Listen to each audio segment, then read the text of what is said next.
Outubro Rosa, em todos os seus aspectos, continua sendo um mês importante quando nós começamos a pensar, né, nesta população que vive a questão do câncer, né, de mama, de colo de útero ou outros, né, tipos de câncer. Mas eu acho que falta ainda um complemento dentro de toda essa análise que a gente tem, de todas as discussões que começam com a prevenção e vão até a reconstrução, como nós mostramos aqui. É a questão psicológica.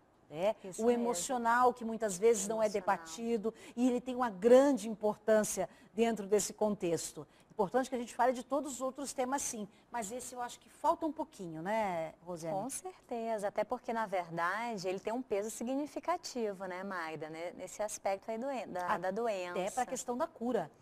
Da cura ou então a questão da efetiva morte, né, do paciente. Falou muito bem. Então, isso aqui é a questão muito séria. Então, se a gente for pensar em termos de câncer, o que é o câncer no aspecto emocional, né? Ele é uma doença que ele tem um estigma negativo, e esse estigma ele é negativo porque ele está associado à questão da morte. Então, ele vai, na verdade, desencadear na pessoa, que é o próprio paciente oncológico, ou nos familiares, das pessoas em volta, sentimentos bons e ruins. Se a pessoa ela tem uma estrutura de personalidade, que ela tem uma tendência mais positiva para a vida, a tendência dela é ela encarar essa problemática de uma forma mais positiva, mais alto astral, ela vai buscar mais apoio, mais ajuda, ela não se fecha. Mas, do contrário, se a pessoa é mais pessimista, ela tem uma visão mais negativa sobre si mesma, sobre a vida, sobre os outros, a tendência, na verdade, é uma situação de agravamento muito sério. Agora, é claro, a gente vai considerar que existe também uma história emocional de cada paciente. Então, o tratamento psicológico, as questões emocionais, a gente pode entender também que ela vai variar de paciente para paciente em relação à forma de lidar com a questão emocional ou psicológica da doença. Outro tema que é pouco abordado é a questão do cuidador, né? É verdade. Peso que muitas vezes sobrecai sobre esse cuidador, porque ele é o impacto para quem recebe a notícia e para quem está ao lado dele também. Isso, e esse impacto de receber a notícia da doença, ele é tão forte que, na verdade, dificilmente naquele momento a pessoa vai se manter equilibrada. Aí depois é que ela vai reagindo conforme as tendências que ela tem, se ela é mais positiva ou negativa, né, em termos de sentimentos. E o cuidador, onde é que ele entra nisso? Da mesma forma tem um reflexo. Ele precisa também, para ter um cuidador, para lidar com pacientes, né, com esse tipo de doença, quanto mais a pessoa tiver uma estrutura emocional sadia, melhor para ela conseguir desenvolver o papel. A questão é que na prática, às vezes acontece na nossa família. E são pessoas que às vezes não estão nem pensando nisso, às vezes não estão nem preparadas para uma situação dessa dentro da condição familiar. Pega todo mundo de surpresa. E o que é importante fazer? A pessoa tentar, se ela conseguir se colocar como uma pessoa que vai dar força àquelas outras pessoas um pouco mais emocionalmente frágeis, melhor. Então, por exemplo, eu tive ano passado, eu estava atendendo um casal, fazendo terapia de casal, e em um determinado momento, ao longo da terapia, houve na verdade, um diagnóstico de câncer, já no estágio avançado, né, de um familiar da paciente. Então, a gente teve que mudar, na verdade, o direcionamento da terapia para trabalhar a questão do conceito de morte, a perda, a iminência dessa situação, o quanto que aquela pessoa ela precisava ser forte para poder dar um suporte para aquela família. Então, ela, naquele momento, ela não podia se permitir sentir dor. Ela tinha, na verdade, que ser o pilar, a força. A dor dela, ela teria que poder acolher num outro momento, quando tudo tivesse já resolvido, todo mundo encaminhado, ela tivesse dado suporte para todo mundo. Não tem jeito. Seria interessante que o cuidador, ao saber da notícia, procurasse uma ajuda também? Com certeza. Até porque às vezes a sobrecarga de N atividades, obrigações ao longo do dia, da vida, naquele momento de vida, é mais uma situação que vai sobrecarregar. E a gente sabe que a gente sobrecarregado, sob estresse, a tendência é a gente não funcionar da melhor forma. Então, se a pessoa consegue buscar essa ajuda, um suporte, ela vai conseguir trabalhar as suas emoções e conseguir ter forças para encarar essa problemática. Agora, esse cuidado que muitos olham no pós, né?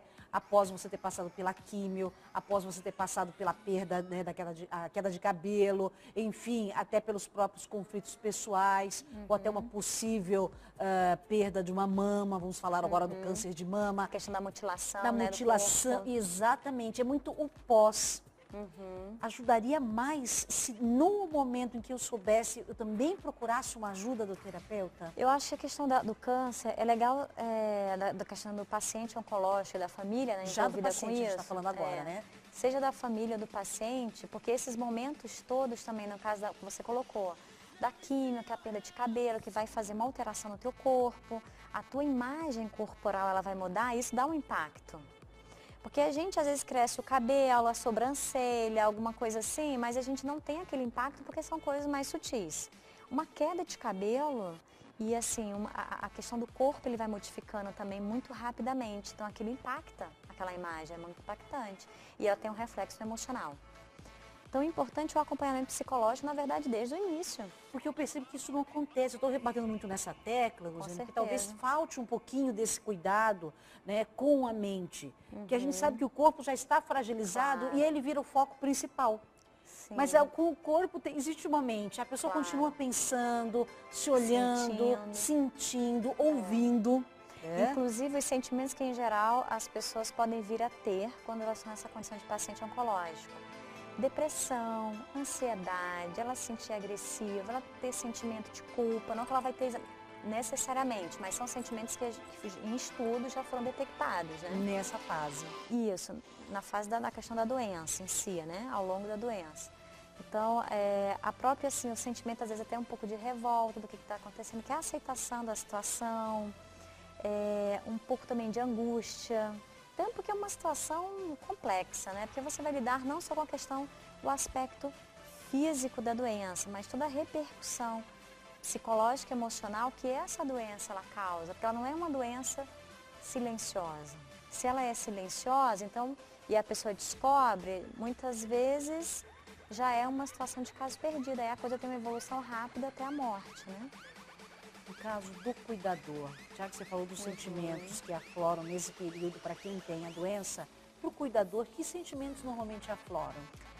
A gente pode entender a questão do cuidador, um sentimento muito comum é a impotência. Porque você vê, você está ajudando, você está querendo que a pessoa melhore, mas você vê que ao mesmo tempo você não pode fazer nada. Ela simplesmente não pode fazer nada em que sentido? Assim, você não tem poder para modificar o contexto, é nesse sentido. Mas o que você pode fazer? Manter uma perspectiva positiva, tanto sua quanto buscar que o paciente também tenha. Proporcionar boa alimentação para esse paciente, exercícios físicos, claro, sempre por orientação médica, mas algo que traga vida para aquela pessoa. Ajudar aquele paciente oncológico, ele não se colocar como vítima, não se coloca como doente, ele está só na condição de estar doente, ele não é doente. Isso faz toda uma diferença também. Porque se a pessoa se coloca como ativa no processo da doença, significa que ela vai estar atuando para lutar, para ela vencer. E se houver aquela situação de realmente não ter jeito a questão do falecimento, então vamos morrer com dignidade. O que seria o morrer com dignidade? Vamos tentar lutar até o fim. Então essa é a ideia que de repente pode se trabalhar. É fácil? Não. Como tudo, né? Que você tem nos trazido aqui, não é? Mas se a pessoa consegue contar com uma rede de apoio, se ela consegue contar com a família, se ela consegue contar com aqueles grupos de voluntários, de pessoas que vão lá, se dedicam para ajudar, para dar apoio, tudo isso é válido, tudo isso soma. E também não se sintam culpados nesse momento que haverá uma luta de todos, né? De quem sofre com a doença e de quem está ao lado. Claro. Porque, na verdade, o que a gente percebe é o seguinte, haverão altos e baixos dessa situação. Isso, e a questão é administrar essa instabilidade, essa inconstância que ela é comum. E nesse momento, assim, quanto mais a pessoa conseguir pensar positivo, ela tem que fazer uma mudança geral na vida dela. Então, quais são as mágoas e ressentimentos que ela guardou até aquele momento? Ela vai ter que tirar dela. Porque a doença já está denunciando. A doença ela também tem um percentual, um teor de emocional na hora que ela começou a se intoxicar com emoções negativas. Então, ela precisa expurgar dentro dela essas emoções negativas, principalmente mágoas, ressentimentos. Não tem outra saída. Para ela poder viver, ela vai precisar fazer isso. E um dos movimentos é pensar bem de todo mundo.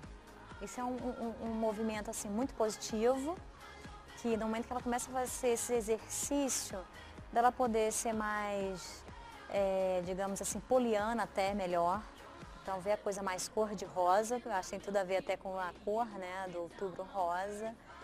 Então, você poder ter esse olhar mais positivo e mais doce sobre a vida vai ajudar bastante. Você assistiu aquele filme A Culpa é das Estrelas? Não sei se você Assisti. assistiu. Né? Ele retrata um pouco disso que você está falando agora. Como você disse, não houve, né, facilidade para nenhum deles. Todos sofreram seus momentos, né, de choque, de impacto, mas ao final das contas eles levaram grandes aprendizados. É verdade. Fica aí então um recado. Dentro disso que você falou. Olhar a vida com positivismo, independente da luta que você vem encarar. Esse é o recado? Verdade. Esse é o recado. Que bom, então, que você está aqui falando e de uma certa maneira complementando todas as informações que nós trouxemos para este mês de outubro, do mês rosa, já que a gente trata desse tema com mais carinho, com mais atenção e com um certo alerta, né? Isso. A gente não sabe o que será o amanhã. Com certeza. Obrigada, Rosane. Obrigada, até Magda. o nosso próximo encontro. Até 15 dias. Obrigada. Até daqui a 15 dias. Caso você não tenha conseguido acompanhar na íntegra toda essa entrevista da terapeuta de família Rosane Delgado, a nossa entrevista sempre vai para a nossa página do Facebook. Tá ali, ó, bem fácil. Tanto essa quanto as outras entrevistas que a Rosiane já nos deu aqui no programa Pós Mulher. Nós voltamos daqui a pouquinho, depois do nosso intervalo. Tem ginástica do cérebro e ainda tem comemoração de 30 anos do Yacht Clube de Itaipu, hoje no Pós Mulher. Fica com a gente.